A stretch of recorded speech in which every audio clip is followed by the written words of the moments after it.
Maiba ako, Attorney Claire, kasi Mm. bago 'tong kay Lebiste, ito mainit na tayo. Bago kay Lebiste, meron pa, 'di ba? Meron pang bantaan, eh. Para sa akin, Mm. tayo, rekta ano ako, taong kalye ako, taong kalsada ako, taga-Tondo ako Hmm. dati, dun ako pinanganak. Hoy, Tondo ko, gagalangin. Sa Torres High School ako gumraduate. Hoy, St. Joseph ako. Dun ka lang Magkatabi lang tayo. sa kabila ka lang, opo. Oo. Alam mo naman yung mga salitaan diyan, 'di ba? Kapagka sinabi mong mata mo lang ang walang latay, alam mo na, Hmm. banta yun, eh. Salitang Yes. kalye na banta yun, eh. Tanong ko, may plano ka ba sanang kasuhan mo sana? Sa ngayon wala talaga. Wala Uulitin pa ko, talaga. may plano ka ba kasuhan mo sana? Sabi sabi ko dito sa vlog ko, Mm. kasi naintindihan ko, binasa kong maigi, eh. Dahil nga sabi ko nga pagka yung taong kalsada ka, lalo na taga-Tondo ka, alam mo sa sarili mo na yung mata lang niyan ang walang latay o Mm. or, ano ba yung ginamit niya dun, intestine or whatever? Appendix and coccyx. Appendix. Kulang ang walang latay. Yun. So, alam mo ibig sabihin nun, eh. Kaya sabi ko Hmm. dito sa vlog ko, in case kasuhan ni Attorney Claire Castro at patulan talaga, sabi ko 10 appearance fee nung lawyer mo, sagot ko na. Nakita ko, napanood ko sa vlog mo. Hmm. Vlog mo ba yun or sa ikaw ang tatayo para sa sarili mo? Di nakalibre na. Yes. Pwede Hindi ba kasi yun? trial lawyer kasi ako unang-una, Mark. Even before na may mga cases ako at ako yung magte-testify. So there's a need lang naman to execute the judicial affidavit. So pag may judicial affidavit ako, tatanungin ko yung sarili ko, really? Opo. Are you one and the same Clarissa Castro who is the petitioner in this case? Yes, ma'am. Kasi it's already part of the judicial affidavit lang, eh. So ang mangyari lang niyan pagka in-identify ko yung judicial affidavit ko, then that's the time na I will be cross-examined. So, kaya ko objectan. Objection, Your Honor. Kasi As a ako witness, objection, Your Honor. kaya ako napapatanong, minsan, diyan sa Pilipinas meron akong mga nakakasuhan, especially yung, RAC, Realty, meron kaming diyan. Yung tipo bang hindi naman yung lawyer ko, shout out kay Attorney Maynard Panela, lahat nung kaso namin sila, eh.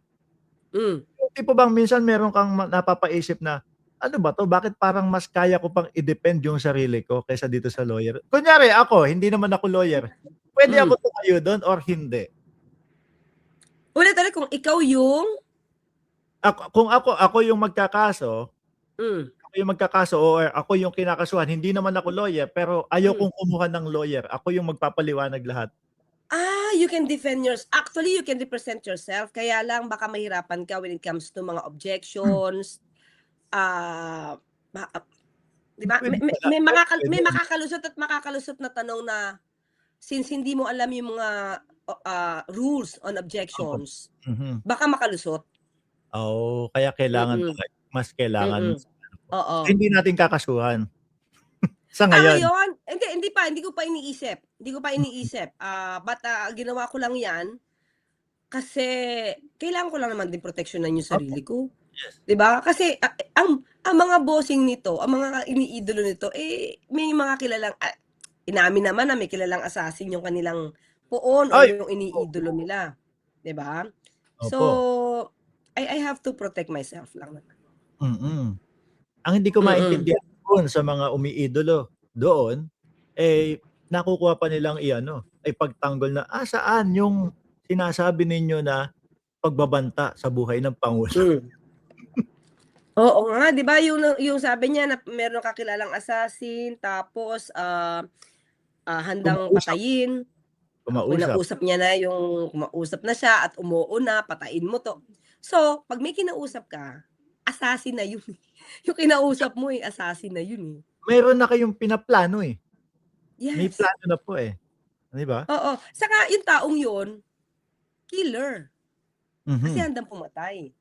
So, may opo. kakilala kang killer, 'di ba parang, wow, isang mataas na opisyal, ang kausap killer. Mhm. 'Di ba parang napaka-ironic niya na ikaw ay ang nagpapatupad ng batas, dapat may peace and order, tapos kakilala mo, killer. Kaya nga Parang 'di ba kaya nga nung pinatawag sa NBI ang dami ng ano, ang dami na nilang alibay. Kesyo, oh, "Uy, may pagbabanta.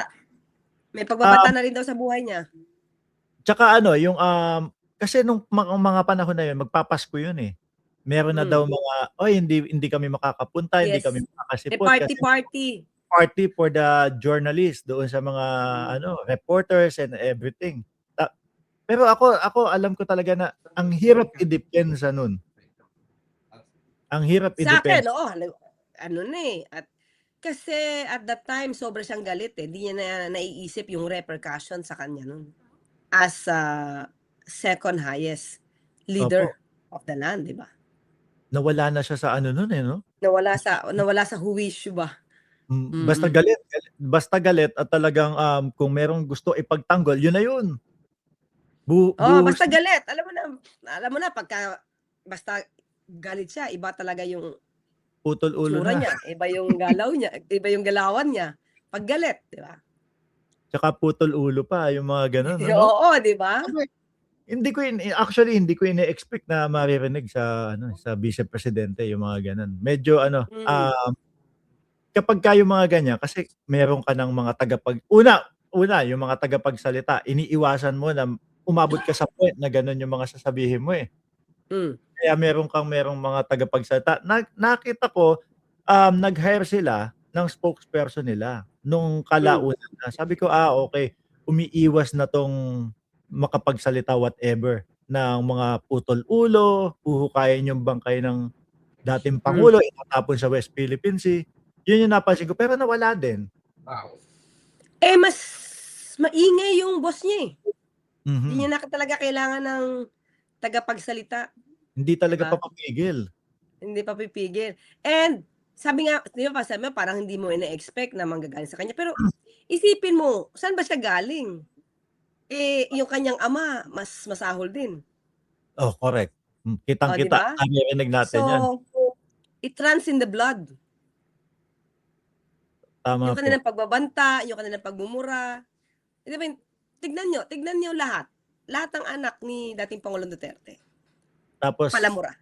Tapos yung mga umiidolo sa kanila, Gano'n kung na rin, sino lang ang walang latay, talagang hmm. mapapa-flatter ka. Ay, nakita mo ba yung post nun? Hindi lang yun, nagmura yun, may Oh, kasamang pak, toot, may pak yun, may pak. P-A-K-Y-U, Yes, oo. P-A-K-Y-U. Ang alam ko dun, kapagka yung kayong dalawa galit ka, nagmurahan kayong dalawa, parang hindi kasama sa ano yun, eh, hindi hindi Yeah. hindi Hindi siya maaaring libelous, hindi siya slander, hindi siya defamation, kasi nag-aaway kayo, eh, opo. dalawa.